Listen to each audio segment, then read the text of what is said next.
Hello, YouTube modeling community. Mike here, Mike's Miniature Motors.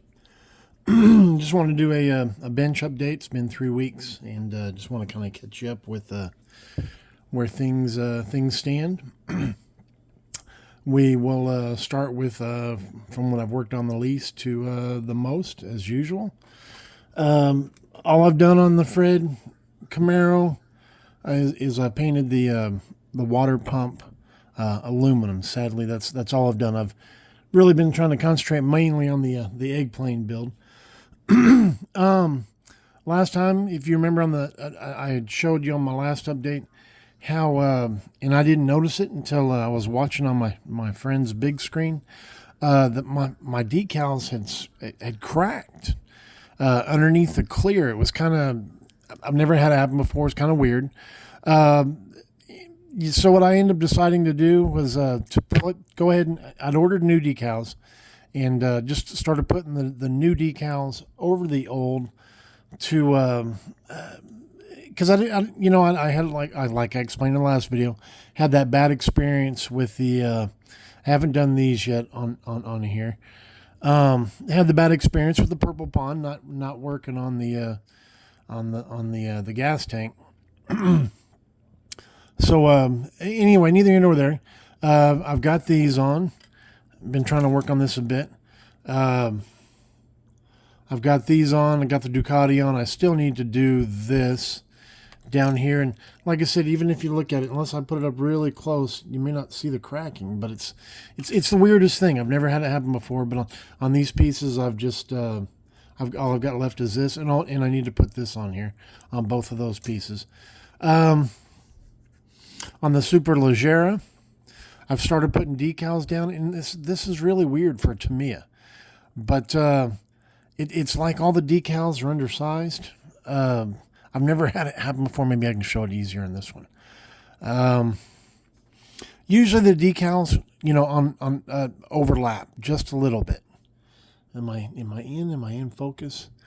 Okay, this is its own little decal right here.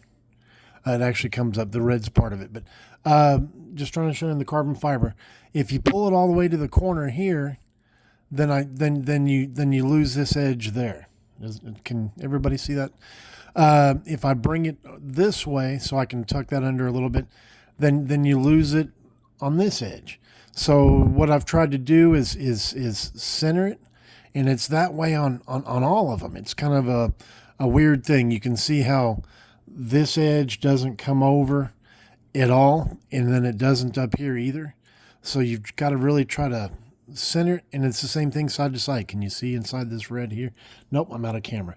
Red in here, and then there's red here. Normally the decals would overlap just enough. To me, it was always perfect about it, to where it'd cover everything. But on this it doesn't.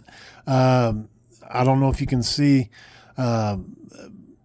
you've got the red on this edge here, and then you've got the red, am I in camera, in here. So you've really got to center it. You can't pull it one way or the other. It doesn't overlap the edges at all. So I just thought that was kind of strange, but I mean, I'm obviously going forward. Love Tamiya kits. What can I say? Did get the frame painted. I'm out of camera again. Got the frame painted and started doing they want this. This is NATO black, and this is the same mixture that they use on the engine, which is in the background. I don't remember what it is, what colors. Anyway, so I did get the frame done. So that's got few little detail pieces painted before I can ready to put that engine in. All right, let's jump to the Eggplane before we do the RX-3. As you can see down here, all the Eggplane pieces are pretty much painted.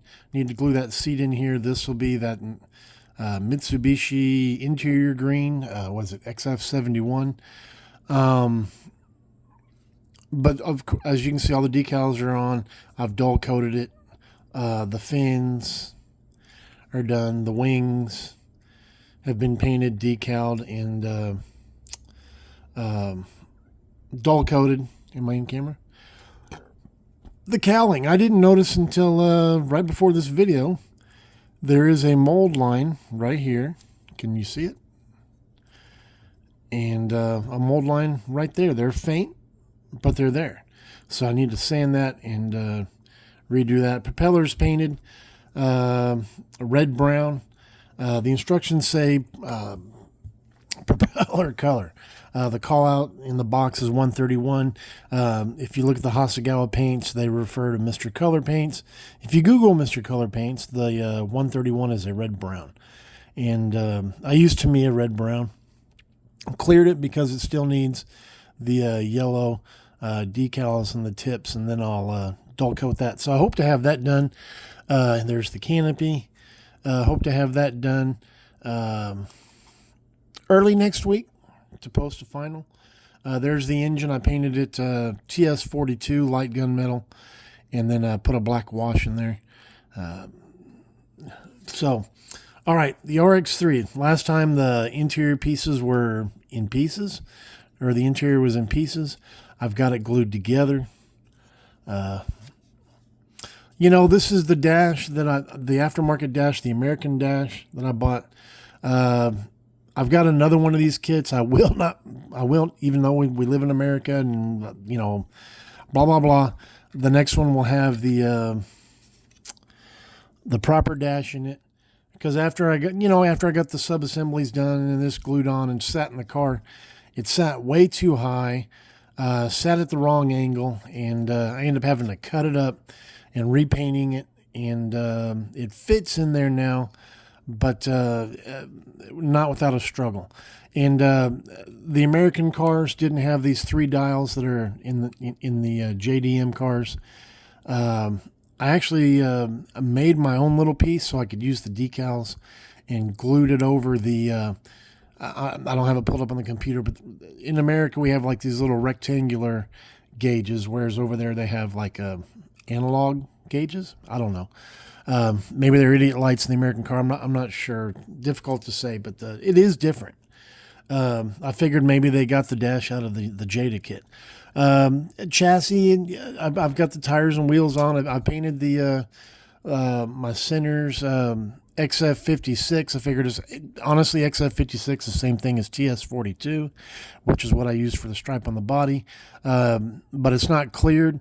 What I'm going to probably do to kind of tie things in is I'm going to come in and put yellow in the center caps. There's no decals, like a BBS decal or something signifying or whatever wannabe or Wantanable or whatever these kind of wheels are called.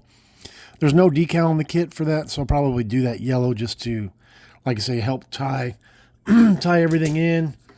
The body's done with, so far I've done 32 and 4,000 over the whole thing, and same thing with the nose piece. 32 and 4,000, so I'll still do the 6, 8, and the 12, and then of course polish wax it. Sadly, when I since the last update, I still needed to sand the car, put more clear down so I could, have you couldn't feel the stripe, it'd be a smooth surface. When I put 3 coats of clear down on top of what was already there. When I did this, guys, I put down too much clear on my last coat. And when I went to check it about a half hour later, I had bubbles or blisters. They look like little volcanoes all down here because of the paint. I'd obviously put too much down, and my fault. My heart sunk because I thought, man, I'm gonna try to get this thing polished up and done before the Eggplane build, and that kind of set me back, kind of broke my wind a little bit. So what I ended up doing is I sanded it to try to get the blisters out, and I knew that ultimately, if I didn't get the blisters out, even if I sanded it, you're never going to get them out. You're going to have to, no matter how much you clear sand. So I sanded them out, and in the process, right where I'm rubbing the stick here, I burned through to the plastic, and this was all white. So I was like, okay. So I ended up having to redo it all. It is what it is. So I'm going to let this sit I painted it last Saturday, the gray. Had to mask it and all that stuff. I'll clean up the edges and clear it, and then let it sit for a week, and then clear it again. And of course, obviously this time not try to put it down so heavy. So that's where that is. It is what it is, but the colors match pretty well, and it'll look even better when it's when it's cleared. I know I'm holding it in there, up there. I don't know. Anyway, guys, that's about it. I'm kind of rambling on. I hope everybody has a great Wednesday. And questions, comments, thumbs up. Y'all know the routine. And I look forward to seeing y'all tomorrow for this week's Throwback Thursday. All right, that's it, guys. Take care. God bless. Mike out. Bye.